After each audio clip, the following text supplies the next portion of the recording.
Let's chew on this. We got my favorite, General Jack Keane, Fox News senior strategic analyst. General Keane, you and I I've never been to Greenland. You've probably been to Greenland. You probably know all about Mr. Greenland and the island and what has to be done. But it sounds like Mr. Trump is very serious about this. And I dare say, isn't he right in strategic terms? The Chinese and Russians are mucking around there. Denmark can't do anything about it. Two dog sleds? I hate to be snide about that, General. 2 dog sleds, not enough to stave off China and Russia. What do you make of this story? Well, the strategic significance of it is indisputable, and multiple presidents certainly have seen the same thing the president has. But things have changed, quite a bit. We have 2 major adversaries, not just in Russia, and also in China. And both of them have their ICBMs, pointed at the United States. I mean, that's the reality of it. And the quickest way to get to us is across that island. We have early warning sites in the region and in Greenland to help us with radar identification. But clearly, China is building up its nuclear weapons to the point that they're likely going to go right past Russia and right past the United States. At least that is their intent. So that is one of the issues. The other thing is that makes it even more challenging now is not just the 2 adversaries, but also the fact that the Arctic Ocean up there, the reality is the ice is breaking up, because of the routes are warming. And now you can navigate and use the sea routes much more so during the year than what we've been able to do in the past. And that brings in Navy assets transiting that area as well in the interest of Russia and the interest of China. So that's another security issue that clearly we have to deal with. There's a lot of rhetoric involved here, certainly. Would it be in the United States' interest to actually own Greenland? Yeah, you betcha. But I do think a lot of leverage that's being applied here is dealing with a negotiating position. And the good news is that negotiations have started. And I think if we kind of tone down the rhetoric, I'm hoping we can find a pathway that's in the interest of the people in Greenland, 57,000 of them, Inuit natives largely, and also in Denmark's interest. And you're absolutely right. Denmark hasn't done much here whatsoever to actually increase the security that Greenland truly offers NATO.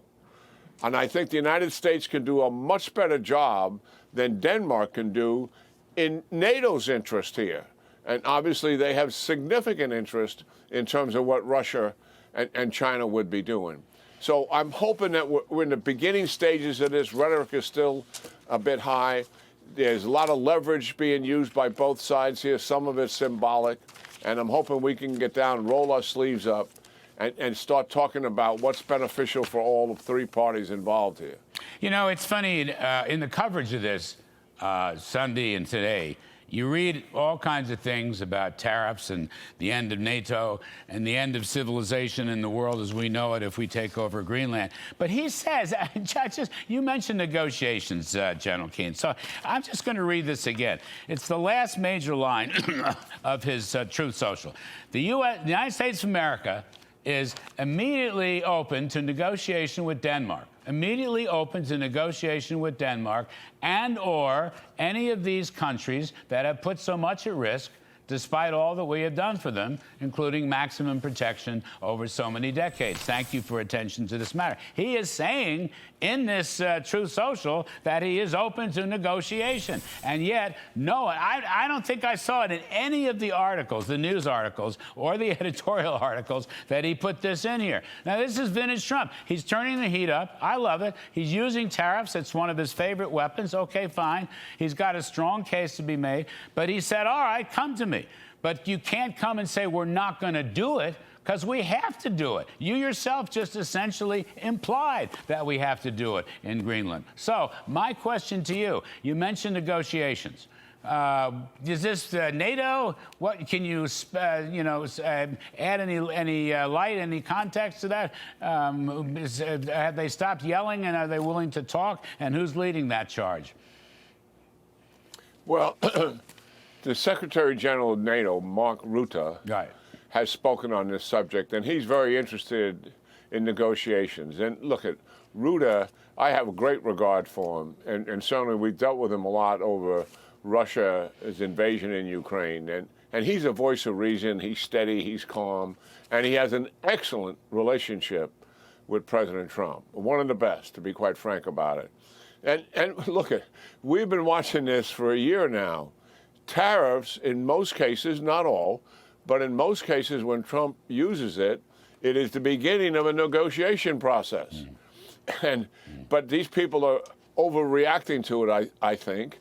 And hopefully with Mark Rutte involved and others, we can get into moving into something that's substantive and beneficial to all parties involved. All right, thank you for all that. Let's go to Iran, General Keane, which was the lead story until Greenland.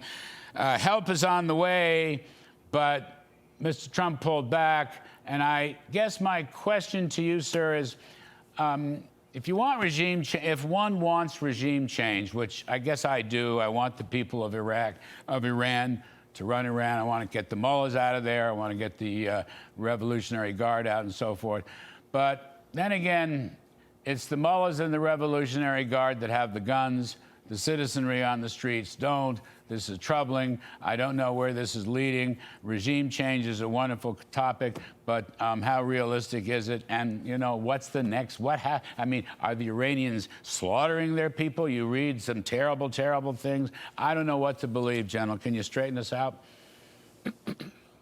Yeah, certainly. Well, now the president definitely wants the leadership of Iran to go away. And it absolutely is possible, based on the evidence we've seen and how different everything is this time, that this regime could collapse. Maybe not tomorrow, maybe next month, but at least on a pathway to that happening. And we've never seen that before in the 46 years these guys have been around.